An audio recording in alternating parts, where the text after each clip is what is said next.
Hey everyone, Jen here with At Home with Jen, and I want to introduce you to the new guys at Home with Jen. So I got chickens this morning, and just thought I would talk a little bit about how I decided to get them and what you should need to think about when you're thinking about getting chickens. So I got 4 of them this morning. I went to Farm and Fleet, and of course it was raining all day, so I'm a little bit of a mess. It's got a hat on. So yeah, these guys came home in the pouring down rain. So I got 2 Barred Rocks and I got 2 Easter Eggers. Where I live, I'm only allowed to have 4 because of the size of my land. So check your ordinance. That's the first thing that you should do if you're thinking about getting chickens. So just to make sure that you are allowed to have chickens. So I can have 4, and I cannot have roosters, which is fine by me because I wanted more for the eggs. And right now I'm okay with just having 4. I was only going to get 2, and there's a thing called chicken math. And I couldn't decide which breed I wanted to get, so that's why I decided to get 2 of each. So I got 2 of the Barred Rock, like I said, and 2 of the Easter Eggers. So the Easter Eggers will lay actual colored eggs, so that's going to be kind of neat when that happens. I won't actually get any eggs probably until the spring. Oh, look at this. He's falling asleep right in my hand. Isn't that cute? She's falling asleep. So the first thing you really got to think about is making sure that you can actually have chickens in your yard. So, and the second thing is you really have to be able to commit to taking care of them. So they don't take a whole lot of care, but you really just can't leave them on their own for like a week or so. I mean, you can, but you need to check in on them. You need to check the chickens. Especially if they're laying eggs, then you have to have someone go pick up the eggs. So that was one of the concerns when we were thinking about it, because we do camping a lot. And so I was a little bit worried about leaving them. But I've already got people lined up, and they're like, oh, I'll come check on them if I can have the eggs. So I'm going to put him back in there. I want to make sure he doesn't get too cold.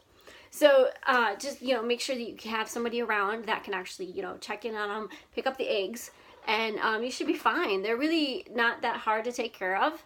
It's just, a couple minutes a day to go check on them to make sure they have fresh food and water. And so right now they're actually pretty easy. They're actually sitting in my office. Let me see. I can't flip this around, but let's see if I can tilt it there. So I have a little bin that I'm making into a brooder. And I'm actually this is just temporary. I think I'm gonna get a bigger one. Once I get the little warming plate and I put their food in there, I realized it was kind of small. So I'm probably gonna get a bigger one. And I'm gonna take the top and make it like a mesh wire, because I have other animals. I've got a cat and 2 dogs. So I wanna make sure that they're safe from them. And that's why I wanna get the bigger one with the top that has a little bit of like a cage to it. And then this is another reason too that I had thought of getting the chickens, or the baby chicks, instead of full-size chickens. So you can actually purchase full-size chickens, which are called pullets, and so they're just about ready to lay eggs. So if you want to get eggs right away, that's a good way to go. I wanted to introduce my dogs to the little baby chickens, and my daughter was like, oh no, we have to have baby chickens. So she's very excited about that. So it's gonna be a great learning experience for them, for the kids. I have 2 teenagers, so just beginning teenagers, 13 and 17. So it'll be great for them. And I'm hoping that my dog will be okay with them. I have a pit bull, which I'm totally fine. I'm not worried about that one. But I also have a Jack Russell, which I'm very afraid that the chickens, or he's going to attack the chickens. So we always kid around that we're predator proofing the chicken coop. Not for like coyotes or anything else. It's for Baxter, or Jack Russell, so he doesn't get to them.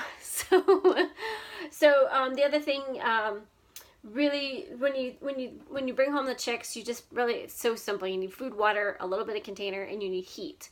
We decided to go with the brooder plate, which is this little contraption right here, this plate.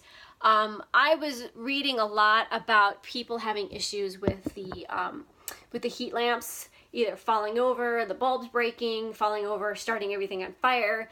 And the brooder plate was a little bit more expensive. I wasn't much more once I figured out buying the bulbs and buying the heat bulb setter inner lamp thing.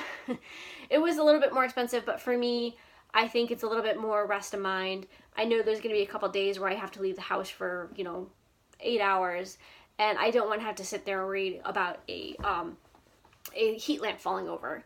So the Brooder plate just seemed to be a little bit better choice for us, and basically just for safety, really.